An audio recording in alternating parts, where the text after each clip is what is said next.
ma-build po yung lasting and true spiritual sa mga family po natin. Amen. Amen po. Yung mga curses ay ma-break. Okay? At magkaroon po, ma-invite natin yung blessing sa family natin. Amen? Yun po ay trabaho natin bilang godly family, bilang tayo na may pananampalataya sa ating Panginoon. Mga kapatid, makakatulong po ito sa atin. Hello? Amen. Amen. Kaya, dito po, halimbawa po, mayroon pong tinatawag na woman of faith.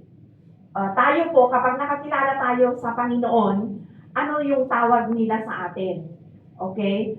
So, halimbawa, kung mayroong gustong magsulat ng isang paragraph about our spiritual life, 50 years from now, okay, halimbawa, mag-aas ako, isusulat niya kung ano yung buhay natin, or kung ano yung how our life sa buhay po natin, ano yung masasabi nila 50 years from now. Okay, kung isusulat po, ano yung masasabi ng isang tao sa ating spiritual journey? Halimbawa ako 50 years old na ako. Ano yung maisusulat yung paragraph sa akin o kaya yung mga anak natin 50 years from now, ano yung masasabi nila yung buhay natin sa buhay natin bilang spiritual? Sa buhay natin spiritually. Kasi katulad ng exhortation kanina, mayroon yung Christian mother at saka yung unbelieving mother. Bilang Christian mother, okay, ano kaya yung pwede nilang masabi sa atin 50 years from now? Okay, yung halimbawa, ang woman na ito, ang babaeng ito is a woman of faith. Halimbawa, Proverbs chapter 13, verse 22. Sabi niya, a good man, anong sabi niya? Good man leaves an inheritance to his children's children, but the wealth of the sinner is stored up for the righteous. Ayan. Sabi niya, leaving spiritual legacy. Okay? Amen? Amen po. So dito, sabi niya, a good man leaving an inheritance to children's children. Okay? Maging sa apo, kaapo-apuhan. Okay, apo sa tuhod, apo sa... yung apo mo nagkaasawa na, di ba? Kaapo-apuhan. Hanggang doon, mga kapatid, ano yung inheritance na maiiwan natin sa ating mga anak? May papamana ba? Okay. Sa Book of Proverbs, ito po yung, sabi niya, a part of wisdom, literature sa Old Testament, ito po yung napakalawak po yung attribute ni King Solomon, okay? Na sumulat po nito, a man renowned of his God-given wisdom. Diba? Kasi si Solomon po, mayroon siyang wisdom. Kaya kapag binasa po natin yung chapter 13 ng Proverbs, nakapokus po ito doon sa tinatawag na contrast between the righteous and the wicked. Diba? Okay? Amen? Amen po? And between the wise and the foolish, and between the diligent and the lazy. Yung mga tamad. Okay. It encourages us. Pag binasa natin yan, na-i-encourage po tayo kung paano tayo mamuhay ng wise living. Okay? Nandoon yung discipline. Nandoon yung long-term na mag-iisip ka, emphasizing ng long-term impact. Hindi po yung mabilisan na isip lang. Pero kapag long-term yung pag-iisip mo sa isang bagay, long-term din yung impact. Hello? A wise and a righteous living or a righteous life, not just for the individual, but for the generation to come. Kaya napakahalaga. yung wisdom. Kasi naipapasa natin yung legacy. Ano ba yung masasabi nila sa atin, mga kapatid, di ba? Yung mga anak po natin. Hello? Kaya dito sa Proverbs 13 verse 22, a good man leaves an inheritance to his children's children. Okay? Mag-iiwan daw tayo ng kayamanan, ng inheritance. Ano kaya yon? What kind of inheritance ang pwede nating iiwan? Okay? Hina-highlights po dito yung multi-generational of a wise and godly person.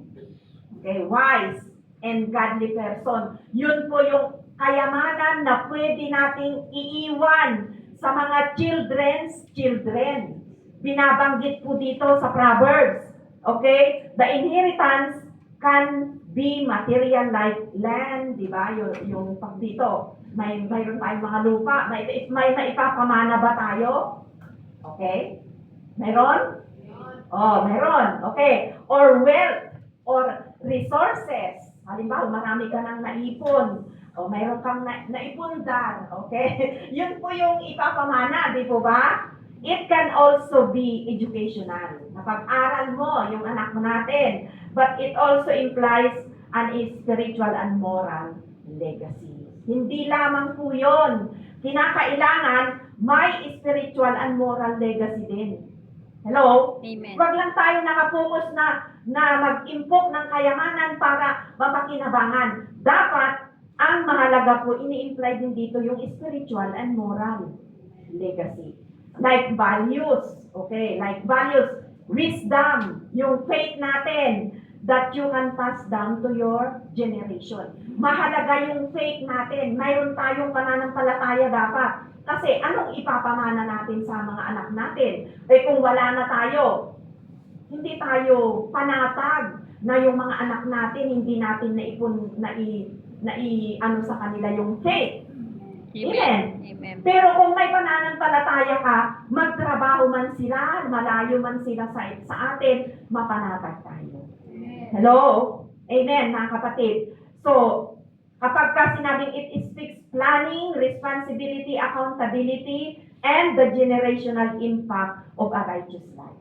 Magiging righteous yung pamumuhay po nila kapag ka nandoon yung pagpaplano, may alam mo yung responsibility, yung accountability po natin. Amen. Yung generational impact din nito ay magiging righteous yung life nila. Hello? Amen. Amen. Lalakad din sila sa pamumuhay na tama. Yung alam nila yung kalooban ng Diyos, alam nila kung ano yung mabuti, yung mga hindi dapat. Hello? Amen. Amen. Yun yung maipapamana natin. Okay, number 1, i-define natin yung legacy. A legacy is what you leave when your life on earth is over. Okay? Ano yung maiiwan mo? Ang i-define ng legacy is ano ba yung pwede natin maiwan kapag nawala ka na sa mundong ito. Hello? Amen. Amen, mga kapatid? So itong Proverbs, nire-remind po niya, reminds believers not to envy anybody, especially but the wicked one. Huwag tayong mainggit sa mga wicked, gaya ng verse natin. Okay? Ito po yung nire-remind niya sa atin. But to give some legacy to your family. Okay, huwag tayong mainggit sa mga, kung sila man ay mayaman, sila man ay, huwag natin kainggitan yung mga bagay po na yon. Yung mga wicked. Okay, mga wicked, alam naman natin na masama sila. Tapos gusto pa natin gayahin na kung paano sila umuunlad yung buhay nila. Amen? Huwag po tayong mainggit sa mga ganon. Kundi, ang gusto nating legacy sa ating family ay we need to trust that God sees. Magtiwala tayo sa Diyos. Huwag tayong magtiwala na kaya din natin yon yung ginagawa ng mga wicked one. Kundi, ang makita po natin, we need to trust God. Magtiwala tayo na nakikita ng Diyos kung ano yung kalagayan natin. Amen? Nakikita, God knows and God will reward the righteous in His timing. Alam natin, magtiwala tayo sa Diyos na yung mga nagtitiwala sa ating Panginoon, i-reward niya. Amen. Hello? Amen. Amen, mga kapatid. na nakikita ng Panginoon kung ano yung mga pangangailangan po natin. Okay? Dito sa Proverbs 13, china-challenge po tayo na mag-isip tayo beyond their lifetime. Okay? And live in such a way that their influence bless multiple generations. Alam po natin na makakapag-influence tayo ng maraming henerasyon. Hindi lang family po natin, maging sa community. Hello? Kapag nakita nila kung paano tayo mamuhay ng may pananampalataya, hindi lang pamilya natin, kundi lifetime na maipapasa natin yan sa kaibigan natin, sa mga tao na nakikilala po natin. Amen. Nakakapag-iwan tayo ng legacy sa kanila. Hello? Amen, mga kapatid. Okay, ilan po yung parents dito na gusto natin na yung mga anak natin ay mag-succeed? Lahat tayo, di ba? Everybody's praying na ang prayer natin, Lord, i-bless mo yung mga anak ko. Di ba ganun tayo? I-bless mo yung mga future ng mga anak ko. Di ba ganun tayo mag-pray? Wala naman sigurong nagpipray dito na i-curse ng Lord yung anak natin. Di ba?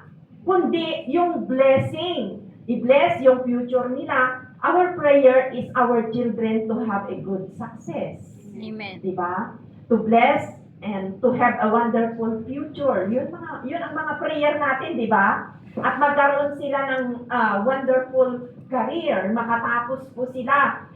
Kung sinabi natin mag-iwan tayo ng legacy sa kanila, yung faith natin, not only yung financial blessing. Okay? Hindi lamang po yung financial na kayod na lang tayo ng kayod. Okay? Hindi lang yung educational blessing or yung tinatawag na material blessing. It's about spiritual mentoring. Okay? Spiritually, dapat na mentor natin sila. It's about character formation. Mapuform yung character po nila and the kingdom-minded, yung kingdom-minded legacy. Alam nila na talagang yung tayo, we seek first the kingdom of God. Amen. Kaya makikita po nila yon. So nag-iiwan tayo ng kingdom-minded legacy. It encourages us to trust that God sees, okay? Na-encourage po sila na tayo, nagtitiwala tayo na, oo anak, alam ng Diyos, nakikita ng Diyos yan. Amen? That God reward the righteous. Alam natin na i-reward ng Panginoon yung righteous, even the ungodly prosperous. Diba? Kasi ang araw pinasisikat ng Diyos para sa masama at sa mabuti. Hindi Amen. lang tayo. So gusto ng Panginoon na ma-bless ang lahat.